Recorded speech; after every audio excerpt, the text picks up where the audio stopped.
Hello and welcome to the screencast for Contemporary Moral Issues, College Now, for Lehman College Spring 2020. And in this video or set of videos, we'll see how long it goes, we are going to do the last two articles in our section in the textbook about world hunger and poverty.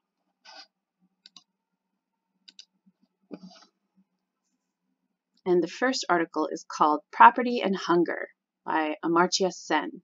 And Amartya Sen is a Nobel Prize winning economist who was instrumental in helping to develop the Human Development Index of the United Nations. So in the last set of videos, when we looked at a breakdown of poverty in the world, his understanding of human capabilities and needs were part of the switch from just measuring human well-being in terms of wealth, instead on a set of factors that show how well people can develop, like access to education, clean water, electricity, etc. And he writes this article in the late 1980s. He asks us what to think about what a right is, what a human right is, and what a natural right is. And he says we can look at it in three different ways: as instruments, as constraints, and as goals. When rights are instruments, they're instrumental. They're used for something else. So just like when we talk about Kant having means and ends, and that means we have a way to get to our goal, a process to get to our goal. When something is instrumental, it's not valuable in and of itself, meaning it's not intrinsically valuable. So we can use whatever is not intrinsically valuable as a means to get to a further goal. Utilitarians treat rights instrumentally, meaning that we protect the right to life so long as it furthers our ultimate goal of promoting utility or happiness. When rights are like constraints, they stop people from acting. So if I have a right to life on the constraint view, it stops people from killing me. So we can't violate the intrinsically valuable rights of somebody else when they're like constraints. And so Sen proposes something else. When rights are like goals, they can be intrinsically valuable, but their consequences still matter. And this is interesting because, of course, when we sit down and make a list of rights, there are lots of them, and many times rights conflict with one another, not even just amongst people, sometimes amongst yourself. So in the section Property and Deprivation, he begins by talking about how property rights in the Western world are often considered to be valuable in and of themselves. This is the constraint view, meaning that when you have property, your property rights should not be violated. In, again, the Western world, property rights are really tied up in the way we think about almost everything about human life, and have a long history of hundreds of years. Part of what it means to have liberty or freedom in our political philosophy is to be able to own your own property, that the government can't take away for no reason, that other people can't take away for no reason. And first, Sen questions the intrinsic value of property rights on its own, because he thinks we don't really want to own property just to own property. We use it instrumentally. We want to own property to have a place to live, to generate wealth, to have some sort of security net economically.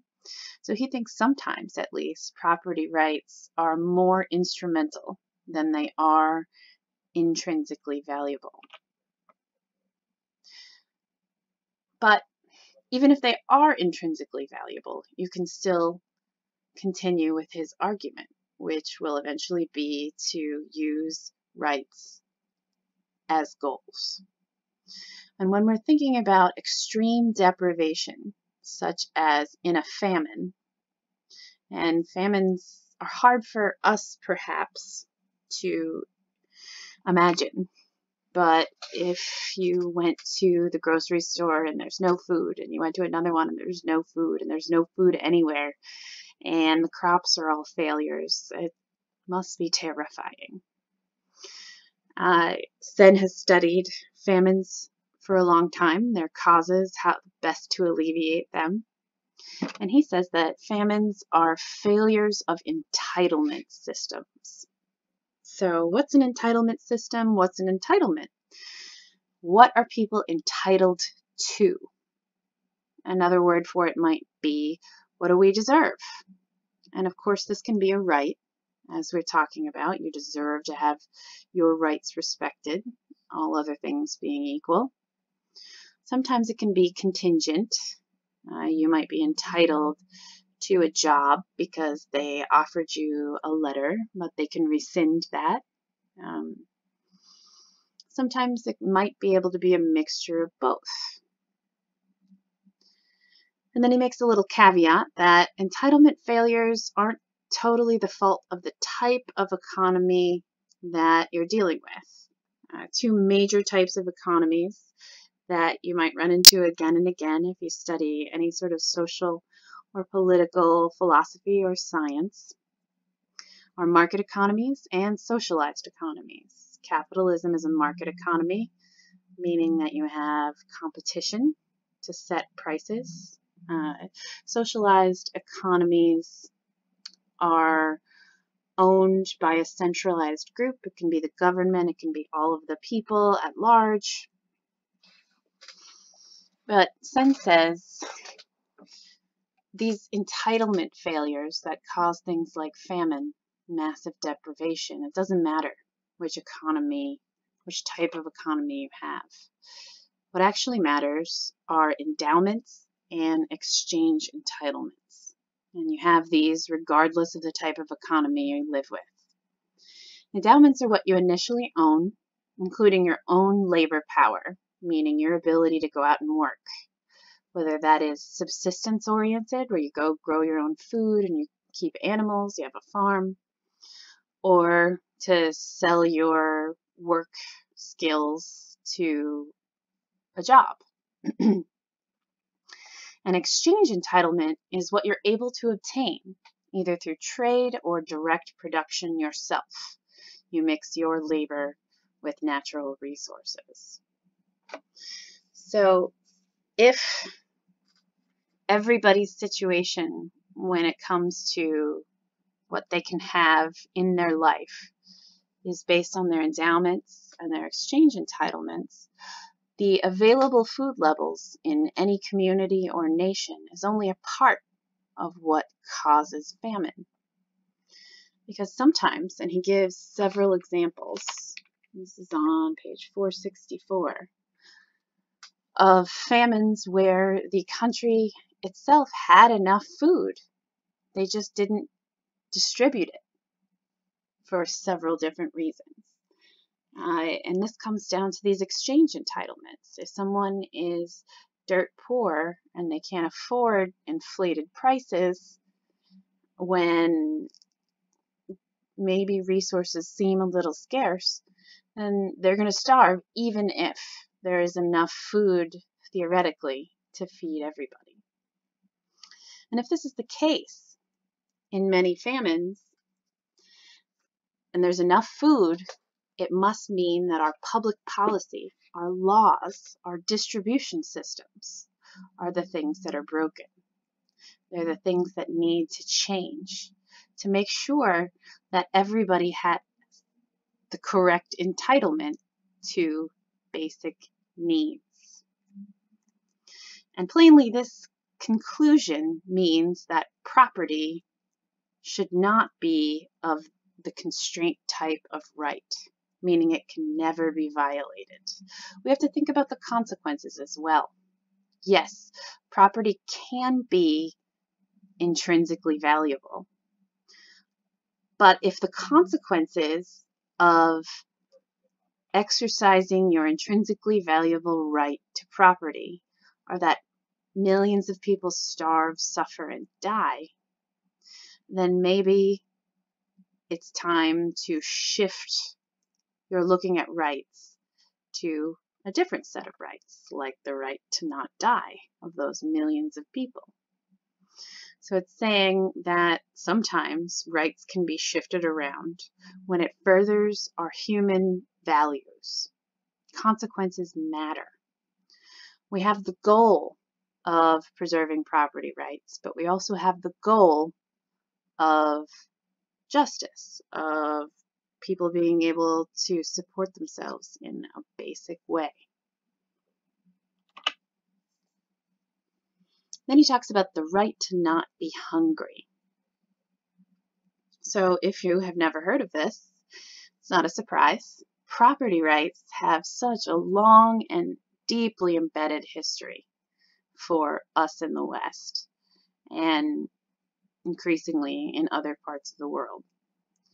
Our philosophy, our constitution, the way we set up our capitalist economy, property rights have been there along with all of them. So much so that they might be invisible to us or in the background, and they just seem natural. The way things are set up now often seems natural, and other ways seem wrong somehow or subversive. But they're not.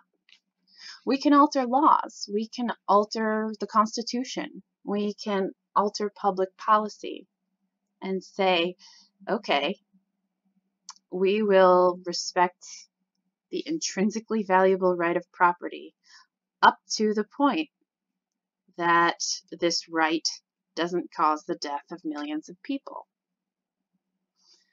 So the consequences of keeping property rights as one of our most central rights that can never be violated, except in very rare cases, is we can fail, like I said, at meeting the human needs of people in our country or globally in the world.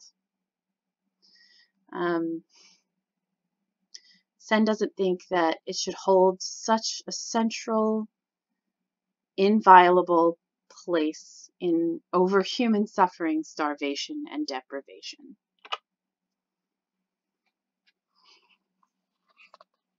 In the Indian Constitution, Sen tells us, is the phrase, people have the right to an adequate means of livelihood. Maybe it's not a right, but it is something that they're aiming for. He says on page 466, it is broadly in this form that the right to an adequate means of livelihood is referred to in the Constitution of India. Quote, the state shall, in particular, direct its policy toward securing that the citizens, men and women equally, have the right to an adequate means of livelihood. So that doesn't mean that the government has to make everybody wealthy. The government just has to set the stage, build the institutions, so it's possible for everyone to attempt their goals in life, to do the work that they need to do to have their livelihood fulfilled. We've touched on negative and positive rights just in the last video, I believe. Negative rights are the right of non-interference. So this is kind of partially property rights. You have the right to property. People aren't allowed to come and seize it or take your natural resources off of it without your permission. Whereas a positive right needs some sort of infrastructure. So education is a positive right. We need schools, we need teachers, we need materials, all of that has to be set up in order for the majority of the populace to be educated. But of course, the story isn't usually as clear-cut as definitions, and oftentimes many rights have the characteristics of both a negative right and a positive right. But we're all familiar with the phrase, life, liberty, and the pursuit of happiness. And the question Sen is asking is, how can we possibly pursue happiness if our social institutions are set up that you have no opportunity? So if you're growing up and there's no food available to you, there's no public education, you have to pay a whole lot of money to get health care, there are no roads, there are no hospitals except for rich people, how can you even have the option of pursuing happiness or a livelihood? So it seems like there needs to be some mixture of negative and positive rights to give people the opportunity to work hard, especially when it comes to basic needs. But you can ask the same question for choosing your own profession or deciding what's important to you. More abstract ideals. So if the social structure, the social infrastructure, isn't meeting some portion of their citizens' basic needs like food or shelter, we have to change the structure of our laws. So the question is, how can we shift them to aim at a more robust set of values?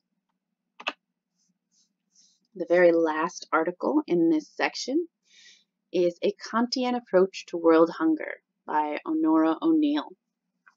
And this starts on page 467. So you can recall that in a Kantian moral system, he had maxims. He said, never use another person as a mere means to an end, but always as an end in themselves. And Onora O'Neill says on page 468, we use others as mere means if what we do reflects some maxim to which they could not in principle consent. So recall one of the major pieces of evidence or argumentation Kant used is that we're all rational creatures, and that is why we have to respect each other's abilities to make our own decisions. That's what autonomy is. So if we're all rational creatures, we all have this practical reason that we use to try to reach our goals. If we deceive somebody or we coerce them into behaving how we want them to behave, then that means they couldn't consent to that because they don't even know the true reasons we're acting. They don't have all the information available to them, so they can't make their own rational decision. And there is so much deception and coercion in life, let alone in drastic situations like famines, right?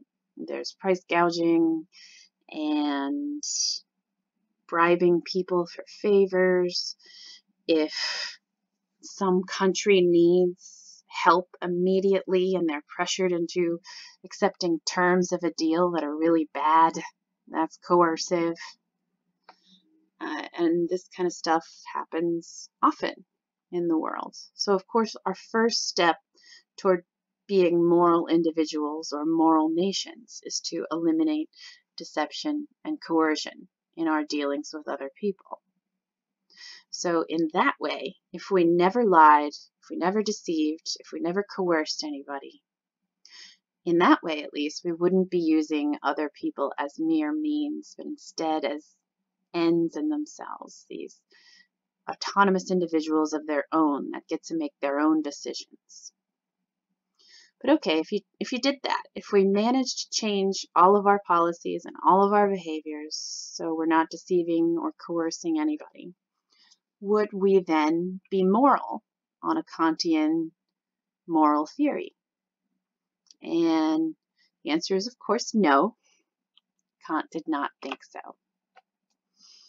He thought if we were truly independent creatures, right, where we didn't need another single animal, plant, well, maybe not plant or animal. I guess if we could get all of it our own, we never needed anybody else. We had perfect information about every situation, so we could make the perfect decision that's available to us. Then we could easily be moral by not deceiving and not coercing. But we're not independent. We make mistakes constantly. We never have perfect information about a situation. We often weigh evidence incorrectly and we make bad judgments. There are tons of power imbalances that influence the way we interact with one another. We have limited time. We have limited physical power. We are deeply interdependent.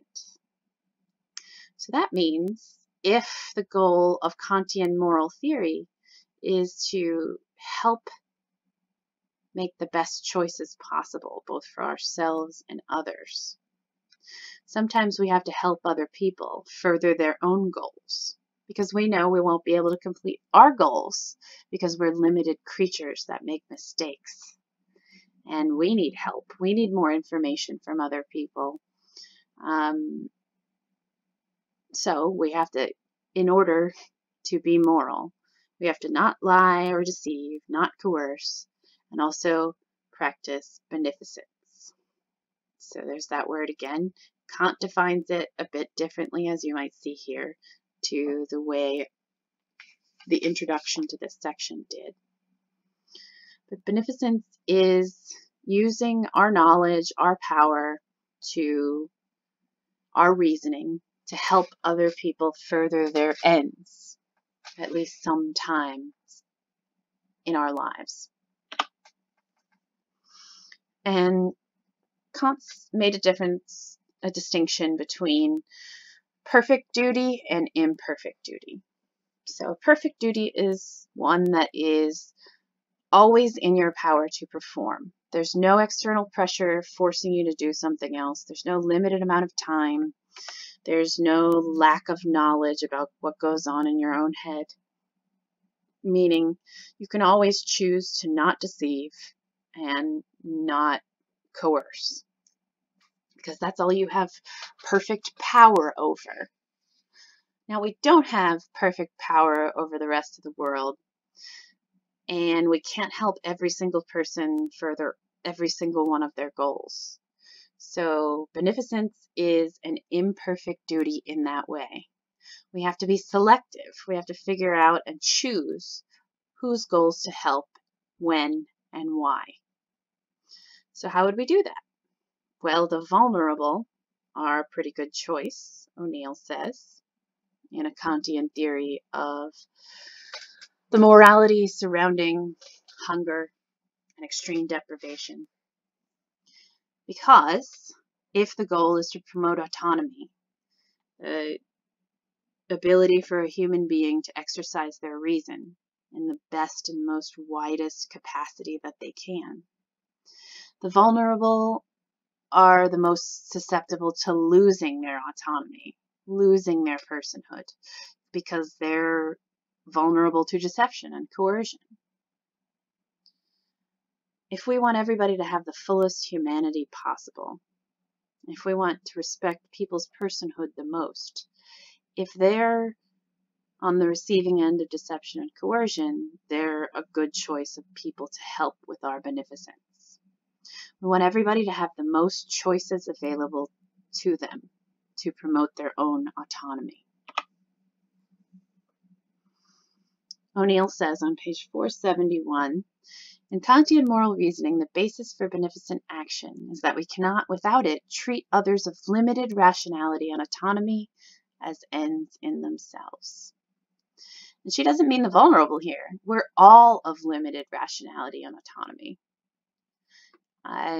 And we want to enhance it in ourselves, and we want to enhance it for others. That's part of what it means to respect other people's humanity. Okay, so we need to take responsibility for our own actions their rightness and their wrongness. And when we support others' humanity, we are being the most moral creatures we can be.